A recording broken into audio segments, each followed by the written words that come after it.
Elelei, elelei, leali, elelei, elelei, elelei, leali.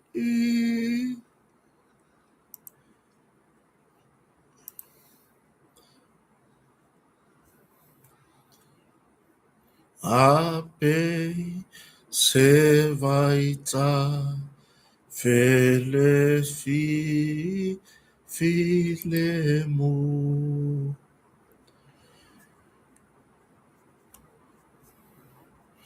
elu tianei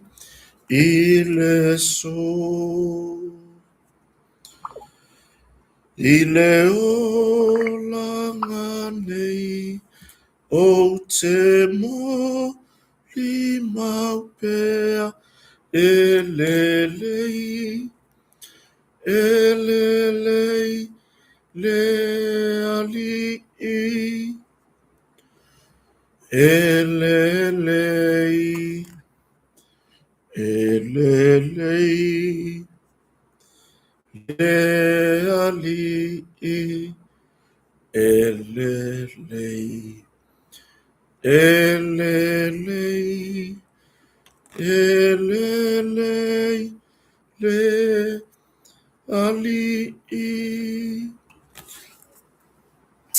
Ya, mola vale foi upul na tasi famtalaina le alofa maleanga le leio le tua. Ia i le tātou sāwalinga foi, i le ne tau sanga lua fe lua sifu maleono. Ia, whawhelo ia tuai mai sa monei, kota marwhaleo, i le pa ia mal mamalu, le loa loa so tātou atunu.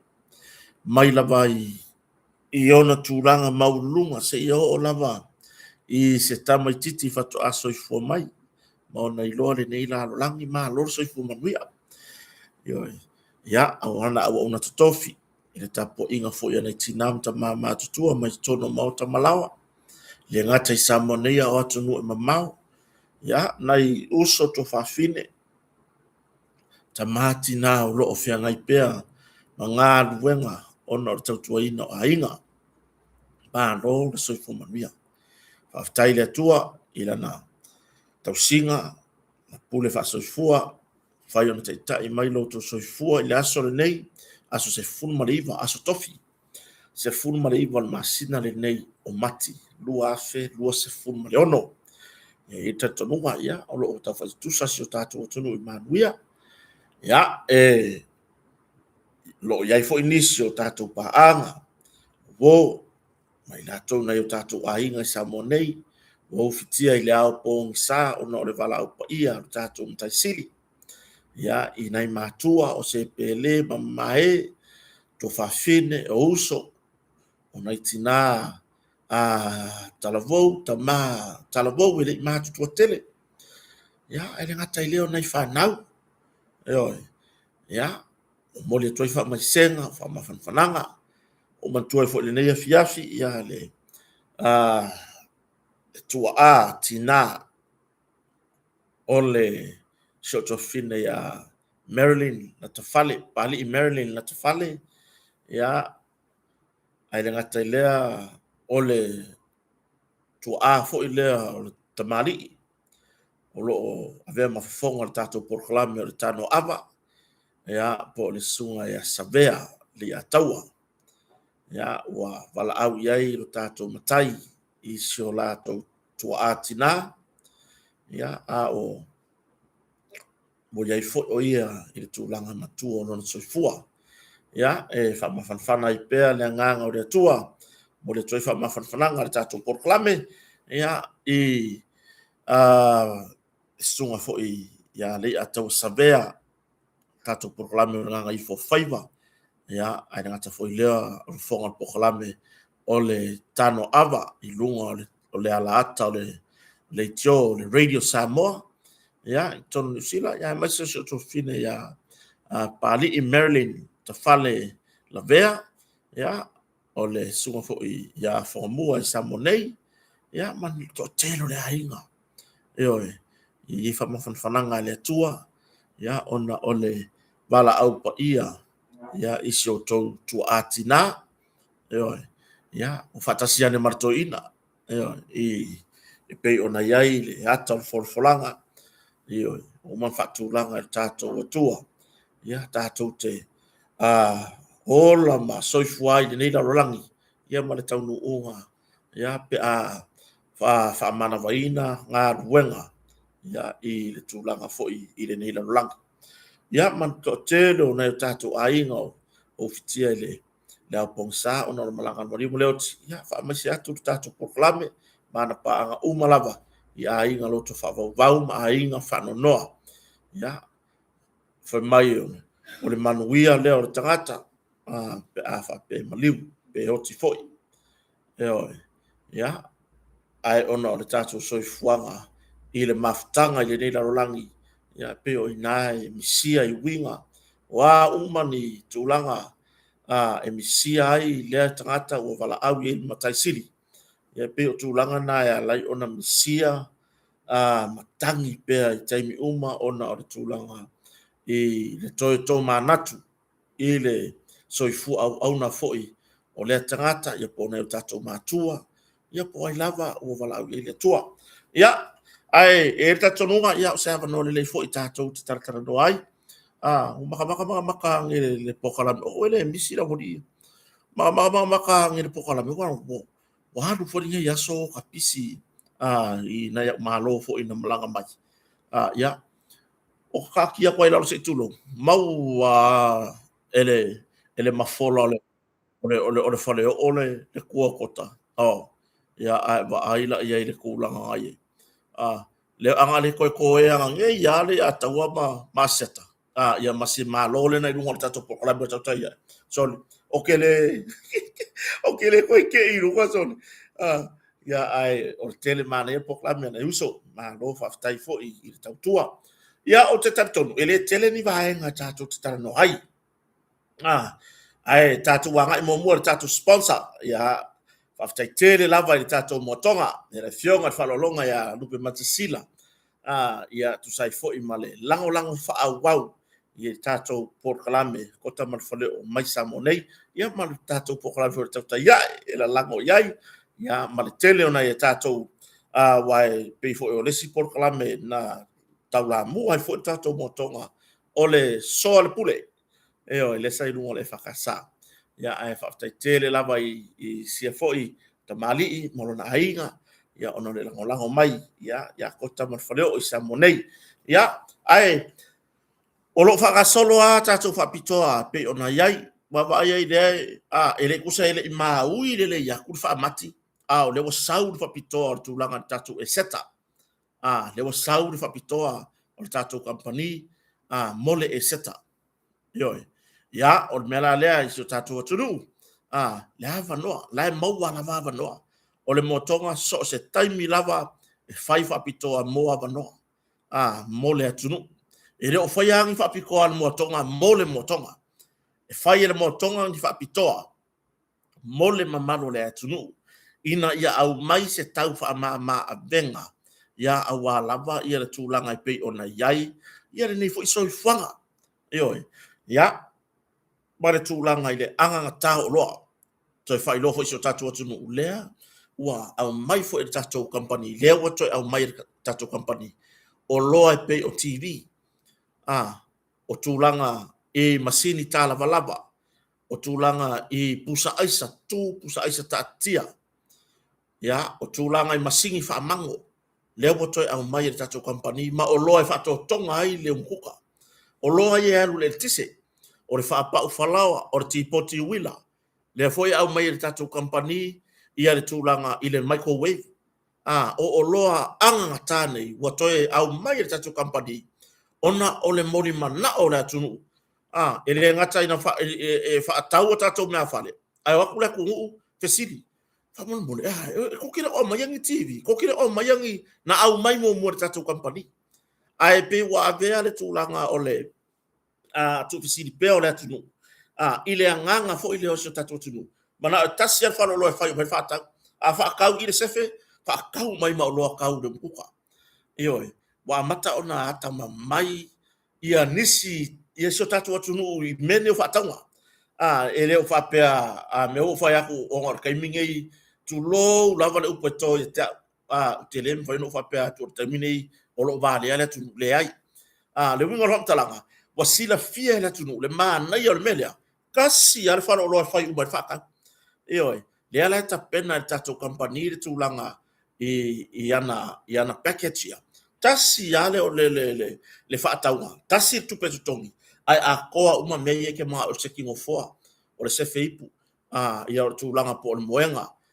O le se kingo foa. O le TV. O le pusa aisa. O uma o loa o le atu whaatasi tono le package lea. Ia la fo i tatou lau piriati. Anga i mai mo iai. Ia ma le telo tatou se kingo foa whamanu. I tu ai ngā manu ese. Ai le ngata fo i lea o tūlanga i tātou no foa lewa kava ina le pau wai e no foa whamaru e lua mea e kava le ie mao ia no foa whamaru ia ma le tuai ngā seki no foa fo i lea whamaru ai kava le pau o le pau na ia anga tā mai le tātou company e fiu e soni le pau ngā e le kai ngā o le ese senga masa ai lau ipu kirunga e le kai ngā e vai ngā rau kong wā mai se ie solo ai amasa ai ngo fo le kavale ia e ingu uma le momi ngo fo le lau pukira ia o dai vahenga na e longo iso tatu atunu ia awala van fa pito mai tatu company ol motong ia o lo fa pe ona lango i tatu por kalame i nei fo i vahenga o tau sanga pe ona yai ia au hoine ngalo lo fa ia tatu motong tu langa ole suina o no fo pasi no pasfa maluia o sau de terminei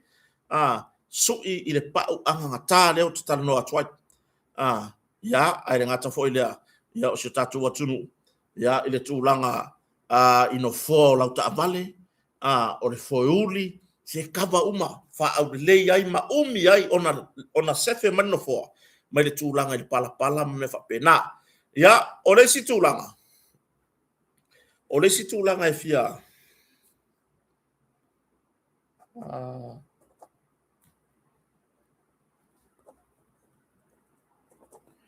o le situ langa i fia whaai loa si o tātou atunu. Au nanga tātou mo tonga i e whamalama. I e whamalama anganga tā. Ia ma isi kairi fōu leo sau taimi nei. E le lei alo suba i le tātou kampani o le mo tonga. Whapena o na mau le tari. O lo manao. E leo au mai e kako mo konga se kua inga o loa hoi lele. Tai whaatusa i isi o loa, isi kampani isi wharo o loa ia Asia. E le o mai mawara kai mo motonga e mahinga o loa. O le o loa le a mai le motonga. E ke kilo i le 5 tausanga i se 10 tausanga. E le ia se tūlanga ufa le tonu. Lai le lei. Langa kei loa le warranty. E le ai ma se kampani i le kaulanga. E o se warranty se 10 tausanga. Wana o le motonga lava. Mo o loa angata o le motonga atari. O loa tau mea fale. Ia le tātou whartari mālo. Ia le mamaru fo o se tātou atunu. Ia o lo o to va mai ia e pei lava ona whaailoa le tele o tātou porkalame wa maua lose manatu ia te oe o te tau ona to tongi ropotu whautuanga na mo se o tātou atunu ia mo o tau yo whasau ne malanga mai le vai tau o sisi ngā fua ola a whapea fwila le wa uma ona whailau puking le longo atu se o tātou atunu whaamone mole a whaiere tutongia mai alau puking 5% e lo deposit. Ia pe ki kaore ko kongi moku mai. Ina ia tā ofi mautu ai ia le potu. O whartani malo, le ufuafu e malanga wha mautu mai. I le vai tau o sisi ngā fua. Ia peila tu langa nai whawhongwhonga si o tātou atunu. Ia whawso tai tātou whartani malo lua fitu o otasi. Ia por tātou vaenga o mea whale. Ia maunanga masini a tātou kampani malori. Ia lua fa o no fa po le tolu tasi valu iva valu e peila tulanga na fa fonga so tatu tunu o moriai ma to ave fa tai e la fionga ya sala ya por la fionga fa lolonga ya rupe matesila e tu sai fo i male tūlanga i le tātou sponsor i pei fo i ona wha wau. Ia, mai se o le wharatua. Ia, le tina o tātou company. Ia, le fionga na ngaftasi, ia fui maono. Le tanga mosu whari. Ia, ma le tātou company o le motonga. Ia, lo mori mai, alo whaanga, whamarianga tātou company ni mamalo so tātou atunu. Ia, ma le nganga whaafitai i le avea peo le motonga. Ia, e whai mau paanga. E te surufai ai. Ia, i taimi mo o mi ai o loa anga tā, ma o loa le lei fausia ina. Ia, au wasi o tātou atunu. Whaftai fo le precise. Ia, e ia wa mawai ia le whaururunga o le tātou company le precise. Le sunga ia mase Jos mase ia. Ona o nisi o la asanga tāua mo le anga i luma. Ia, ai, i le nganga ia whaftai fo i sita marii. Whaftai fo i lana tautua pe ona ia i le precise i le tūwhatasinga. Ona ia le pepese si o tātou atunu i Samonei ma le Pasifika. Ia, ai o lo whawau pea ona kota ia i lalo le company le precise. Ia, pe ona tūwhatasia tātou porkala me i rungo le YouTube. Ia, mo le whamalo man whaftai. Ia, ole tūlanga i le tātou talanoanga i le nea fiafi. Ai le i aruloa tātou talanoanga ia. Fasisi le su tātou atunu por tātou matawhale. Fasisi langa lea ma tātou matawhale. I Utah. E tātou matawhale i Utah i Amerika. Ko kiki ase se o lau kala i Utah i Savasi. Vai, e kai minga aku ro mingo la se kin ma ho fa wa ko fa le ko mula u ko kota. Wai ko kiki au fa ya ku i o Utah i Savai. Ya le o vai ko fa kasi bare sunga ya mo maunga mana tulele. Oi ai o fi mai ro mare sar sunga le li kuka. Ne wa fa e le tia file nei ia ona pa fo ya po le sunga ya la le tapa lava ia le sunga ya i lona swafa pe ona i loa i lana falai na matai se manuia mo lona inga ia le sunga ya eli faofo chevik ya por sunga ya falai ma lo le malanga manuia ya nga o uma fa pepa vai o la unga vai kai minge o ku wale o uma fa pepa ma sendi o le medi yo e malo malanga uso ya malo pa mana ya le ya taul manga foi fa mo pe ono lo malanga tre America foi marto fa vai malai ya malo le malanga manuia ya malo foi le finau ya i mere le mo le ainga ya la que vai ku o waka ngore ka malo le ya ri e ma fai fo e fala ya ri nga su ele len kurusari yo e ma fai fo ya ri e fala nga su ele len kurusa yo e tato finau o le upumoni ia o foi ni avea tala tangata mame e kau mia e ka ku finga pai o le fili fa pe nga hala nga sau e le sau le fili fa pe sau sa aki vai ko nga ka fala ia fa ia ka ku kan fa le nga e sau le fili e halu solo o ia ka o mai ma ka sa le mafkanga e oso solo nga le fili ku le mai ave fa le ai muli ane le lumana o tangata ona ia tatu tangata lava ia e koe o maia ia e tu loa le upueto ia ta le upua masanga e koe foi umama ia e koe kuri vai umama ia ka ika ngenga malako sa mala la o va ia po tupu fo ia ta ia fa maror final mana ia la sanga vo ia le pisidisi ia ai ngata foi le ia le la sua altina la inga fa nau ia ai ngata foi le ia malo lava ile tulanga pe ona ile na sua i se tato vanga fa o fai e pe o i ale au ku o ka ku mafukanga ka ko kele mafuka fo ile i ka ko fai nga o mai ka mi o ka ko le ai ka ko mafuka mausali mai ka ko mafukanga i nga o ku fa kasi ka ko ele tu tau te o mai fa tu lai le fai nga malo ale fa tu ele tu sa mutasi ia mai ale o tasi sau ya dum ia o vai ia mainga o lesi au o fala e le o ika ya o ma ku lai roa o na pa wani me ka ku ai wala nga le fifia onga o le vai nga fa o fai le ke lang lang so ai nga sai ya se la ni se furfa mai au boy ka fio la le ko fo isa o fala ya ia tulanga na malo fafitai le ho mafuta mai ia se tama ke ka ua le ngi ko ingo o ka mai kia ia wa kusa mai yona keti e kusa ma tama ia yosa no miali e kusa ma laupapo tano e kusa mai o ia mataito tibori o ngai o ka mai o ke ka ua ila ko mo ka ma wa fu wa ma ku ele ai mas ele kai nga make sense la wa ai ya ku mala kilo lo fa ya ku uso so la ka va ya ku ngamba ku pa ele uru singa ya vola ma fu ka ba se ta ma matua ya fo nei ya Melvin tanu ya por sunga tu loba ne fiafi ma lo le so fu amria ya ki o ta ma matua fa ma va ai au fala au fo foinga fo ngei ide yo kilo fa yakwa me va ai fala au ai nga fo foinga le ai au fala au o fo foina mo le tai mo daso le tai mo daso ya ele nga tailea ya ma na ya vo sia mata no nga ma sia tama toina ya o de kalesia e faka asa kalesia fa potonga kirisiano America Samoa ila fi onga lodi ya le sunga ya le tamato ina ya kopo seu malo ya ne via fa man yang eta ne mo wala va no fo tala no ai mo fa man mai e tu sai fo ima sa valinga ne tau sanga o le tato fa o fa la wi dola le por fa dinga le na mai le tato mata fale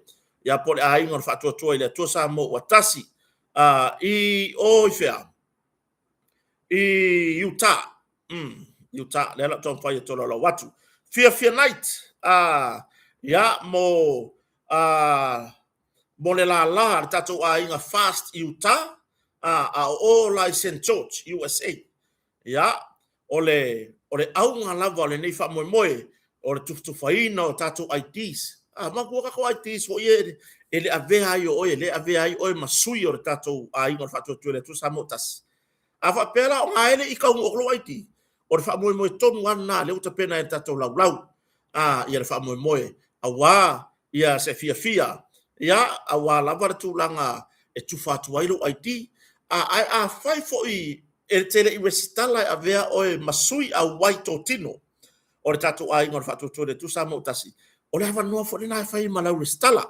ia le ala lo fa pe ona e le tu langa fo i le malesi fa mo nga o le fa soina o nai mea lofa man tu fo ile na Yesu yo tato mata fale lea o Utah i Samonei ile felo inga le mai ai o fainga palota tu langa pena le la na Yesu yo tato mata fale le Utah le langa wa ko i mangai me alofa fa me alofa tu ile tato ba fa fai o fa tu le tu samo tasi le la e fio ange makala awange ko ke felo ele ngaka ngaku fako IT restala mo auto e fi avea masuito tino o le tatu ai ngor fatu tuele tu samo utasi ia ma faso ai nai me alofa na abatu i Samonei ia wana i oloa Samoa ke fa ya kore ke umele le yor komikida se va ye ore nge ya fa asoa ile tu langa le lei ma lo lavale le afoi ia le fai mele lei i na yo tatu